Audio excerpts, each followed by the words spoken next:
DJI, I have a confession to make.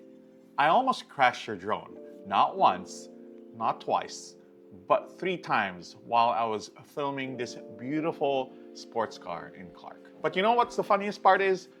I didn't even know until I went home and actually checked my footage after.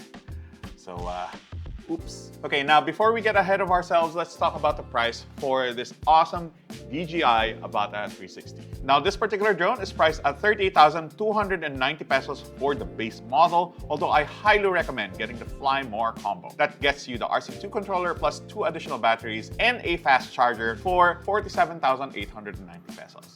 There's another combo that gives you FPV goggles and a motion controller for the same money, but I'd still recommend prioritizing the extra batteries instead. So let's go back to how I accidentally found out that this drone is basically uncrashable. Now, it all boils down to this awesome little feature called Focus Track. Now, in a nutshell, it allows the drone to continuously track and follow a subject at speeds of up to 58 kilometers per hour. Now, because of our size, I usually just shoot content alone, and that includes car reviews, so I had no choice but to rely on Focus Track while shooting this Nissan Z down a highway at Clark at around 40 to 50 kilometers per hour. Now, this feature, combined with the front-facing LiDAR sensor and other sensors scattered across the body, allowed the Avata 360 to keep up with this beautiful 400 horsepower twin-turbo sports car on a highway while dodging multiple light poles and pulling off really cinematic shots. Now, even in a crowded environment like the driveway of my condo, the Avata 360 can capture relatively good shots in Focus Track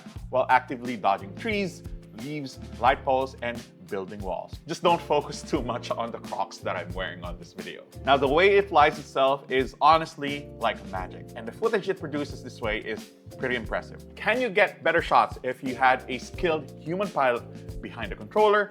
Definitely. But that requires time, patience, and probably a bunch of crashes along the way, which is something not everyone is prepared to invest in. I can confidently say that this drone is uncrashable, as long as it is the one holding the steering wheel, or controller, or whatever.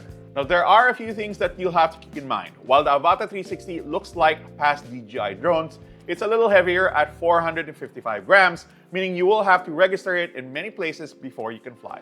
It's also a 360 drone, which means you can reframe your shots after you take them, giving you a second chance to craft the perfect shot once you get back to your editing desk. You can fly the Avata 360 with the DJI Goggles N3 and the RC Motion 3 controller. It makes for a seriously immersive experience, although some people like me might get a bit of motion sickness when flying this way. Now, unlike its main competitor, the Antigravity A1, you can also use the Avata 360 with the RC2 controller for a more traditional experience. Now, just keep in mind that you can only use Focus Track when you're using that RC2 controller.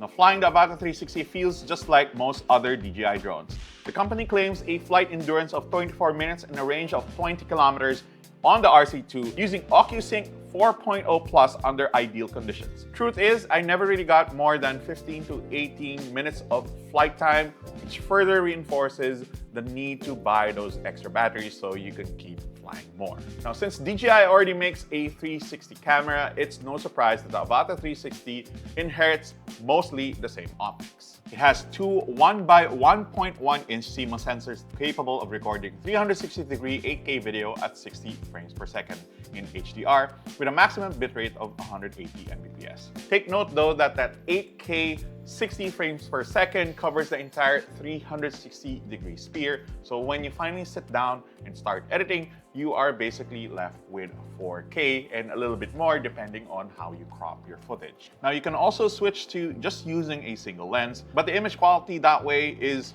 so meh, I didn't even bother using it. Now, unsurprisingly, the image quality is very similar to the Osmo 360. You might notice some stitching artifacts where the footage from the 2 camera sensors meet, as well as slightly softer details compared to DJI's higher-end traditional drones. That's just a trade-off with 360 cameras in general. You get a superpower of refocusing your footage after the fact, but at the cost of absolute image quality. At the end of the day, the DJI Avata 360 is one heck of a drone. It offers better image quality, usability, and features, and ultimately comes in at a lower price tag than its only real rival, the Antigravity A1. It is literally half the price of the Antigravity A1, even with the Fly More combo. So if you're really looking at using a 360 drone or having a 360 drone in your content creation arsenal, I think the DJI Avata 360 is the better choice here. And that is pretty much it for this video. I really like this DJI Avata 360. It is literally the only logical choice if you are looking for a 360 drone. So if you have any other questions about this drone or any other product that we feature on the channel, leave them down below and I will get to it when I can.